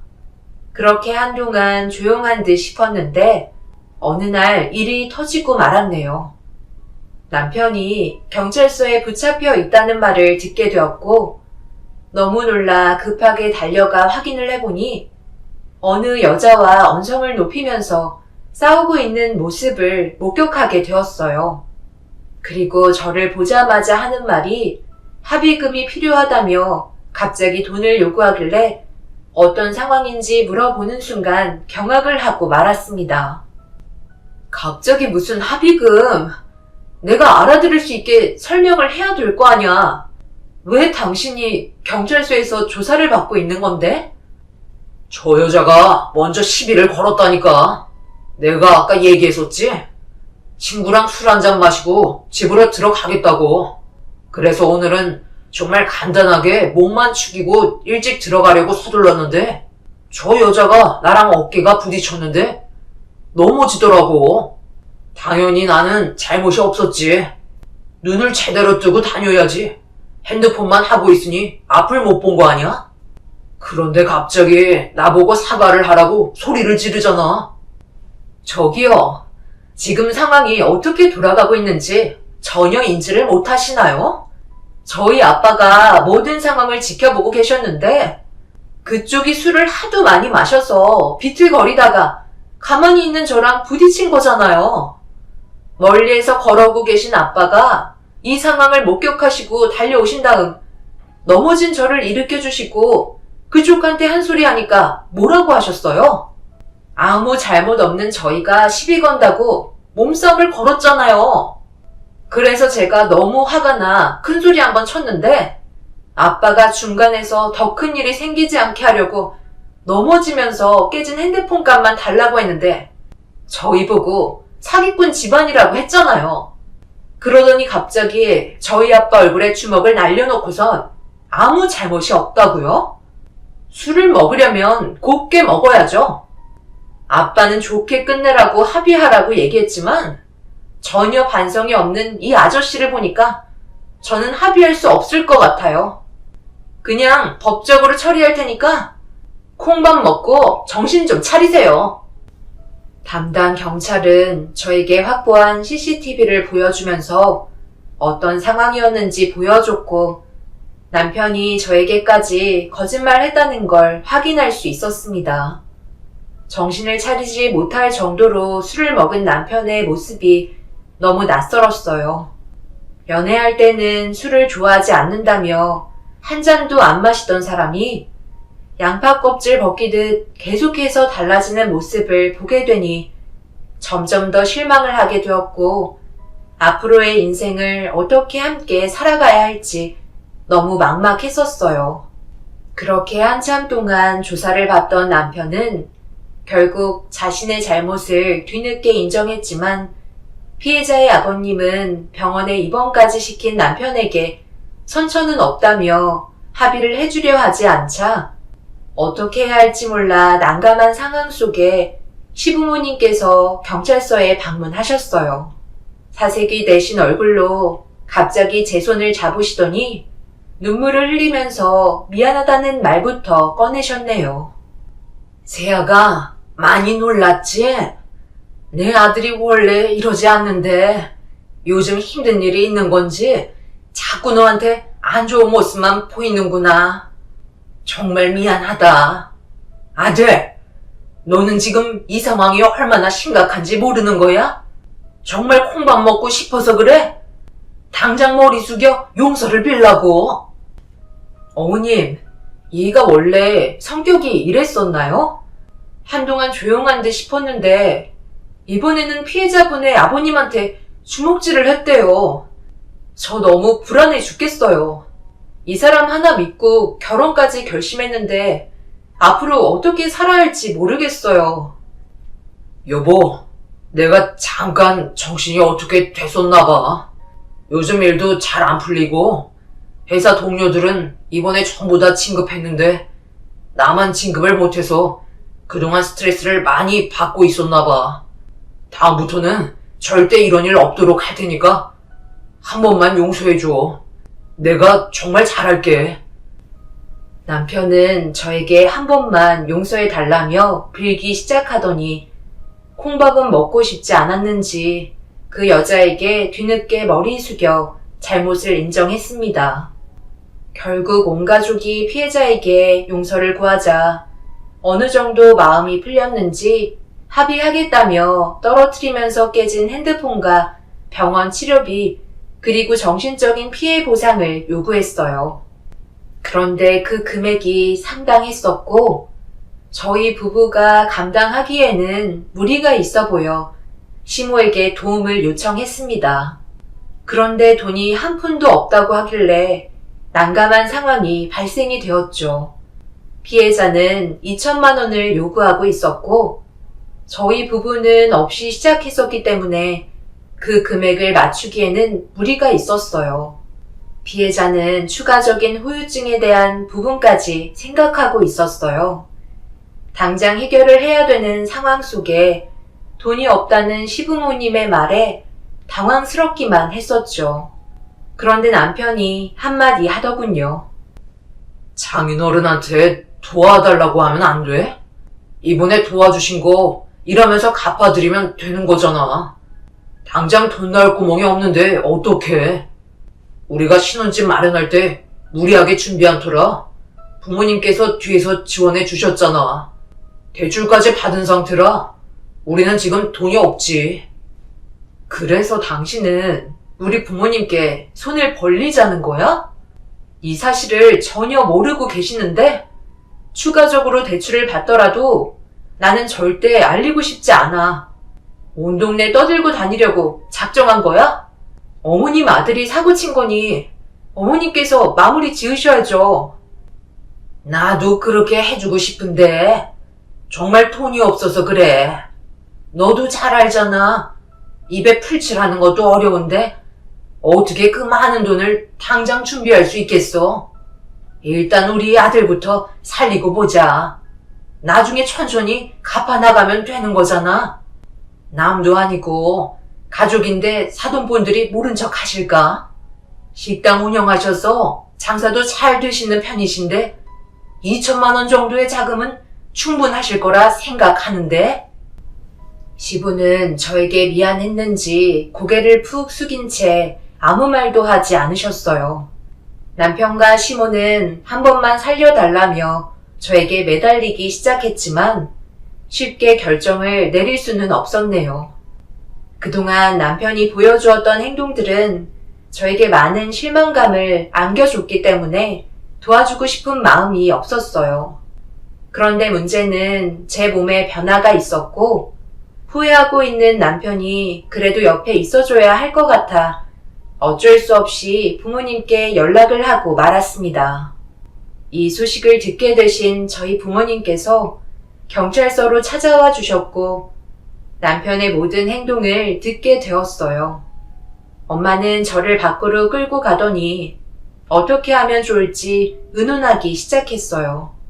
부모님께도 아직 얘기하지 못한 상황을 경찰서에서 풀어놓게 되었고 결국 한숨을 쉬면서 남편이 정신 차리길 바란다며 당장 경찰서로 들어가게 되었습니다. 그리고 부모님께서 남편이 사고친 부분에 대해 합의를 해주시고 말았네요. 엄마는 제가 임신만 하지 않았으면 당장 이 결혼 파투낼 생각을 가지고 계셨지만 제 몸에 남편의 아이가 있다는 말에 어쩔 수 없이 도와주시게 된 거였어요.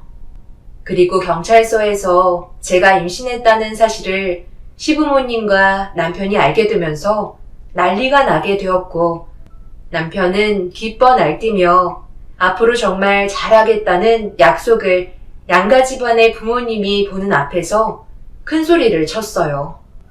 그렇게 모든 상황이 정리가 되고 남편은 좋은 모습을 보여주기 위해 끊임없이 노력했고 임신하는 기간 동안 저와 뱃속에 있는 아이만 신경 써 주었어요.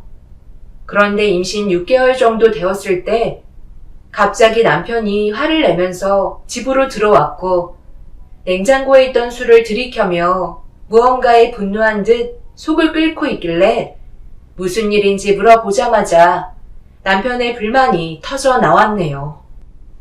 친구들은 죄다 좋은 차에 좋은 집에 살고 있는데 나는 일반 직장에서 월급만 받으면서 대출금 갚는데도 빠듯해서 겨우 입에 풀칠하며 살고 있는 나와 너무 비교가 되잖아. 불과 몇 년 전까지만 해도 나랑 비슷했었는데 갑자기 차이가 확 벌어지니까 내가 얼마나 화가 나겠어? 그래서 내가 무슨 일 하냐고 물어봤거든. 글쎄 친구들이 나만 쏙 빼놓고 지들끼리 사업을 하고 있더라고. 30년 넘게 알고 지낸 친구들이었는데 그때 얼마나 큰 배신감이 느껴졌었는지 알아? 당신도 내 입장이면 화 안 나겠어? 나는 왜 빼고 지들끼리 사업을 준비했는지 물어보니까 결론이 뭐였는지 알아? 내가 돈이 없어서 물어볼 수가 없었대. 친구들은 사업 준비를 하기 위해서 열심히 돈을 모은 뒤에 철저하게 계획을 했었겠지. 몇 년 전부터 시작한 거면 꽤 오래된 건데 그걸 왜 당신이랑 비교를 하는 거야? 그런 거 나는 바라지도 않으니까 지금 이대로 조용하게 사는 것만도 만족하니까 쓸데없는 생각하지 마. 내 말 끝까지 들어봐. 그래서 나까지 들어갈 수 있는 자리는 없냐고 물어봤거든. 그러자 친구들이 요즘 일이 너무 바빠서 사람들을 모집하려고 생각하고 있었는데 아무래도 제일 가까운 사람들과 하는 게 좋을 것 같아 나를 부르려고 고민을 하고 있었다는 거야. 그런데 이게 예전부터 친구들이 기반을 닦아놓은 거라 인원을 충당하다 보면 모든 정보가 공개되어 버리는 상황이다 보니 보안이 생명이기 때문에 혹시 모를 일을 대비해 보증금으로 1억을 받겠다는 거야. 아무 사고 없이 2년간 일을 잘해오면 다시 돌려주겠다는데 내가 마다할 이유가 없잖아. 한두 번 봐온 친구들도 아닌데 이번에 우리도 인생 역전 한번 해봐야지.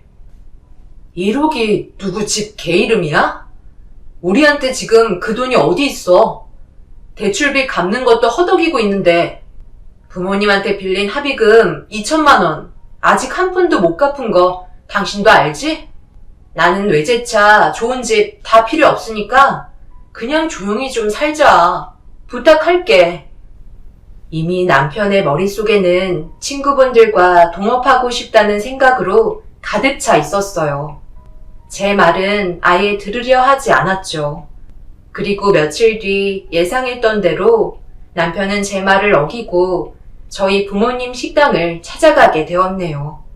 저한테는 한마디 상의도 없이 혼자서 결정 내린 부분에 대해 화가 머리끝까지 차올랐어요.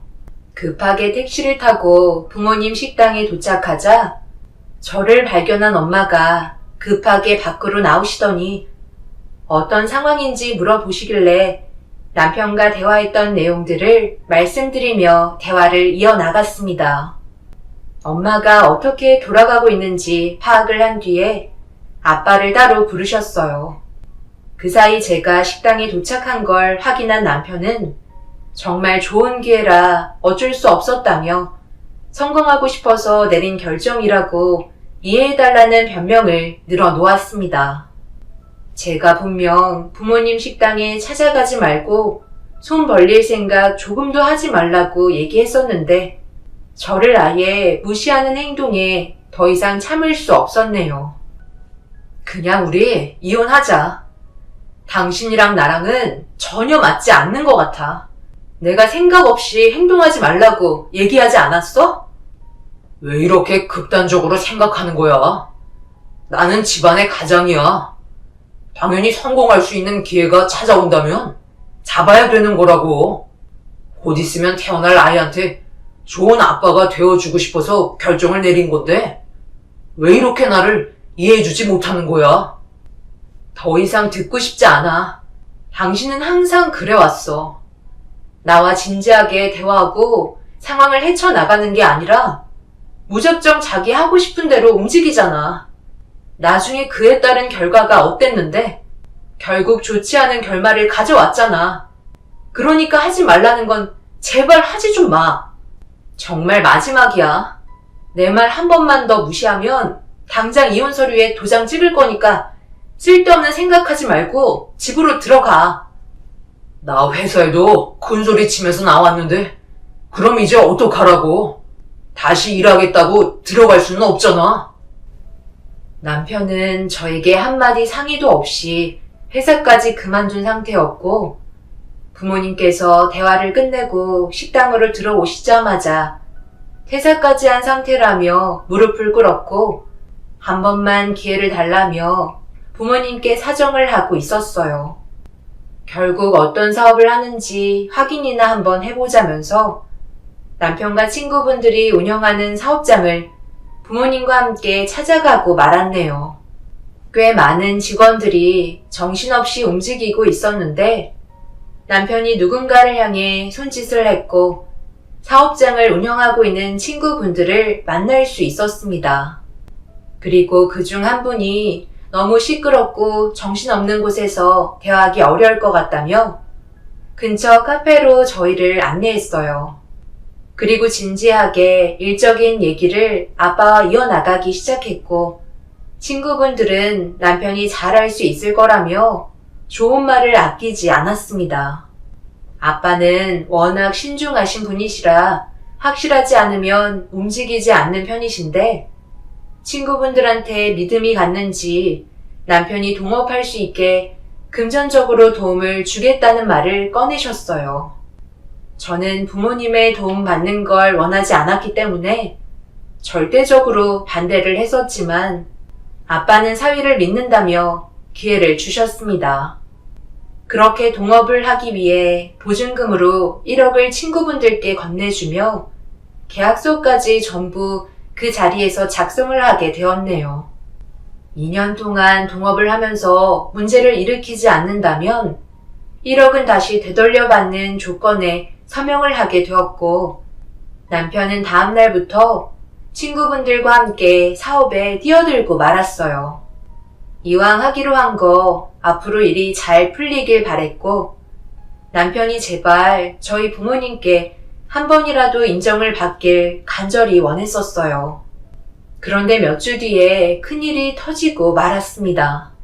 아빠는 식당을 더 키우고 싶은 마음에 좋은 위치의 식당을 세우려고 꽤 많은 돈을 투자한 게 충격적이게도 사기를 당했다는 사실을 뒤늦게 알게 되었고 경찰에게 도움을 요청했지만 이미 해외로 도주한 이력이 있어 당장은 범인을 잡기에 어려움이 있다는 말을 듣게 되면서 아빠는 급격한 혈압 상승으로 인해 뇌출혈이 오고 말았습니다.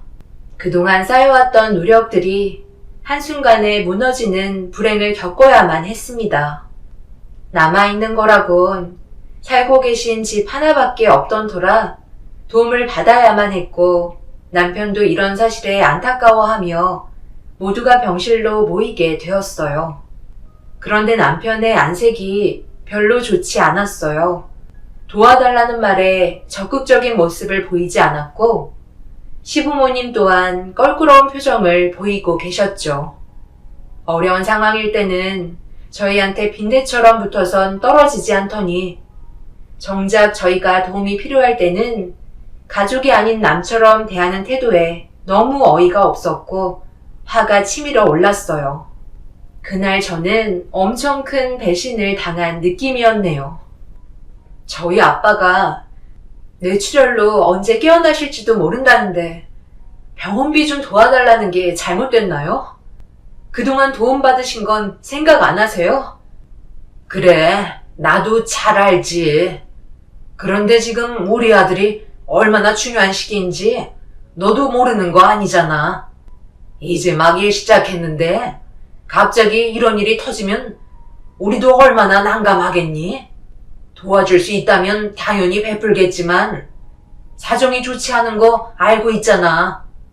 무슨 생각하는지 충분히 알고 있는데 그렇다고 사정을 봐달라고 얘기할 수는 없어. 내 이미지가 얼마나 중요한지 알잖아. 보증금 1억을 다시 돌려달라는 게 말이 된다고 생각해?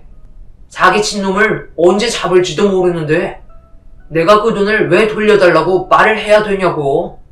돈이 급하게 필요하면 장모님께서 살고 계신 집을 처분하시면 되는 거잖아.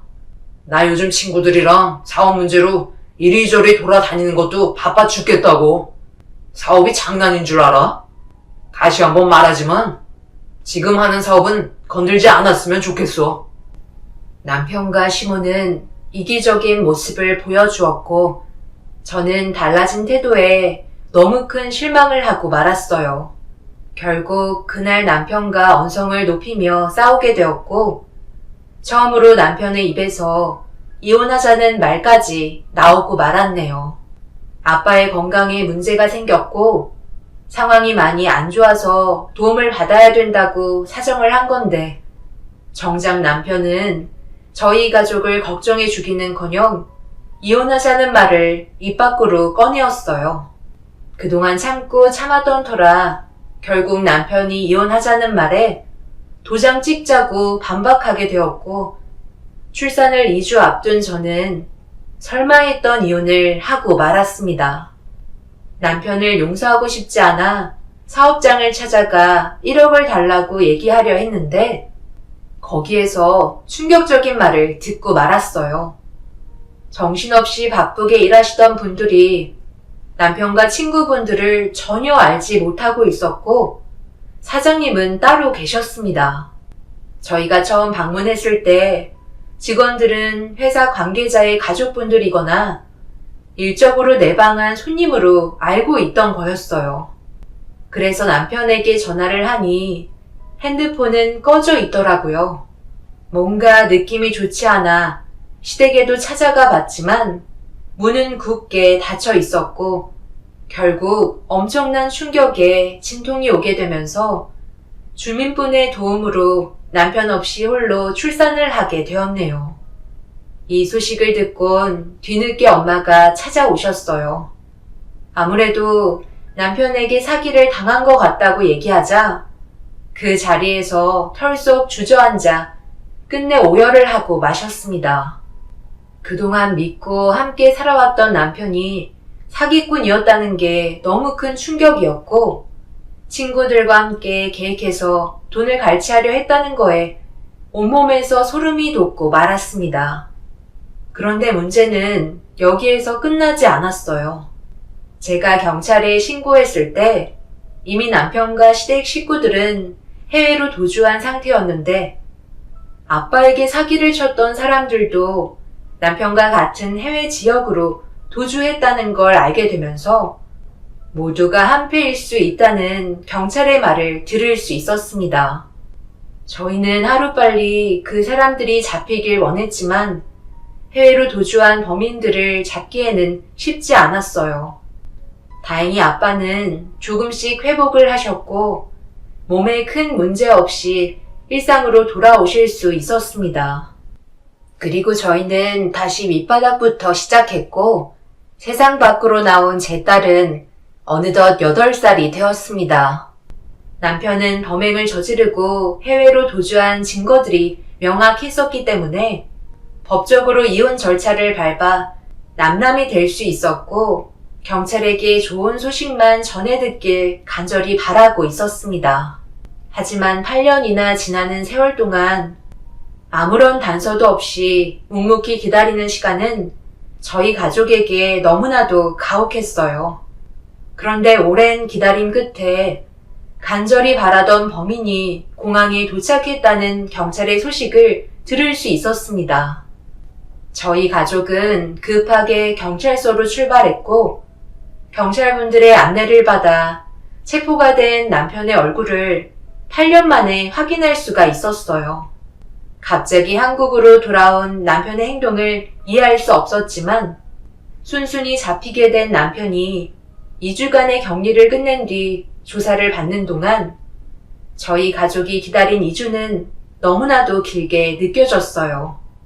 그리고 그토록 바라던 남편과의 대화를 나눌 수 있는 시간이 오게 되었고, 한참 동안 조사가 끝난 남편과 얼굴을 마주하게 되자 분노가 치밀어 올라 남편의 멱살을 잡으면서 그동안 얼마나 힘들게 살아왔는지 아냐며 이성을 잃은 상태로 난리를 치고 말았습니다. 남편은 그저 고개를 떨군 채 아무 말도 하지 않고 입을 닫고 있다가 한참 뒤에 입을 열더군요. 너희 가족을 상대로 사기친 건 부인할 수 없는 사실이야. 애초부터 너한테 접근했던 것도 전부 다 계획된 거였어. 내 친구들이 잘 나가는 모습을 보여줘야 아버님께서 의심을 덜 하실 거 아니야. 워낙 예민하신 분이라 할지라도 사위의 지인이면 어느 정도 믿음이 가기 때문에 우리는 그걸 노려서 접근했던 거야. 솔직히 1억을 보증금으로 내어주는 장인이 어디 있겠어? 그만큼 나를 믿었다는 거잖아. 그때 솔직히 좀 울컥했지만 그날 이후 아버님께서 잘 나가는 친구들에 대한 신뢰가 좀 올라간 상태였지. 그러니 사기치기에도 자연스러웠고 결국 좋은 부지에 식당 세우려는 걸 우리 애들이 설계해서 사기친 뒤에 해외로 도주한 거야. 그 다음에 우리도 뒤따라가게 된 거지. 그런데 거기에서 앞으로 잘 살 거라 생각했었는데 분열이 일어났고 나는 부모님과 따로 지내던 도중 그놈들이 우리 집에 쳐들어왔어. 돈이 다 떨어졌다고 우리 돈을 뺏으러 온 거야. 결국 몸싸움이 일어났고 돌이킬 수 없는 일들이 펼쳐졌는데 나는 급하게 한국행 비행기를 타게 되면서 경찰에게 붙잡힌 거지. 정말 미안하다. 그럼 예전에 경찰서에서 어떤 여자랑 싸워서 합의한 것도 전부 다 당신이 꾸민 짓이었던 거야? 돈 때문에 짜고 친 거냐고. 고개를 끄덕인 남편의 말을 듣고 있던 저는 어이가 없었고 경찰이 예상했던 대로 저희 가족을 상대로 남편과 그 일행이 전부 계획했던 범죄였던 거였어요. 그리고 해외에서 분열이 생기다가 시부모님은 몸싸움 도중 세상을 떠났다는 걸 알 수 있었습니다. 남편은 자기 혼자 살겠다고 그곳에서 도망쳤다며 범죄를 가담했던 일당들이 있는 위치를 전부 다 밝혔으니 곧 잡힐 거라는 설명을 해주었네요. 남편은 제 옆에 있는 딸을 계속해서 쳐다보길래 당신 딸이 맞는다며 한숨을 쉬었고 남편은 고개를 숙인 채 과거의 행동에 대해 후회를 하고 있었어요. 그리고 제 딸은 메고 있던 배낭을 열어 상자 하나를 꺼내었고 남편에게 다가가 건네주었네요. 그리고 그 상자를 열어서 확인한 남편은 오열을 하며 괴로워하고 있었어요. 제 딸은 8년 동안 아빠를 그리워했었고 멀리 일하러 갔다는 거짓말에 제 딸은 아빠를 언젠가 볼 수 있다는 희망을 가지면서 살아왔었습니다. 그리고 그런 아빠에 대한 그리움을 매일같이 편지를 써왔어요. 정상적인 가정이었다면 이런 아픔을 아이한테 주지도 않았을 텐데 남편의 못난 행동들이 저희 가족 모두에게 아픔을 주었네요. 딸이 그동안 적었던 편지들을 보면서 한참 동안 눈물을 흘렸던 남편은 저희한테 사기치고 가져간 돈이 아직 남아있다며 저희 가족에게 돌아갈 거라고 얘기한 뒤에 자리에서 일어났습니다. 그리고 남편은 법적인 처벌을 받게 되었고 얼마 뒤 함께 범행을 가담했던 남편의 친구라는 사람들까지 전부 연행이 되면서 상황은 종결이 되었네요. 결국 남편은 빈털터리로 구치소에 수감 중이지만 자신의 잘못에 대해 뉘우치며 살아갈 거라 생각합니다. 앞으로 어떻게 살아가야 할지 모르겠지만 제 딸이 아빠의 얼굴을 봤다는 거에 너무 행복해하고 있네요. 이런 상황들이 제 가슴을 너무 아프게 하네요. 더 이상 제 딸에게는 남편의 얼굴을 안 보여주는 게 좋겠죠. 좋은 영향을 줄 것 같진 않습니다. 시부모님은 해외에서 몸싸움으로 인해 사고로 세상을 떠나셨다는 것도 참 안타깝습니다. 결국 당신들이 행한 잘못을 거둬들인 거니 어쩌겠어요. 앞으로 저희 가족에게는 좋은 날만 펼쳐졌으면 좋겠습니다. 제 사연 들어주신 분들, 오늘 하루도 행복하시고 가족들과 화목한 시간 보내시길 바랍니다. 감사합니다.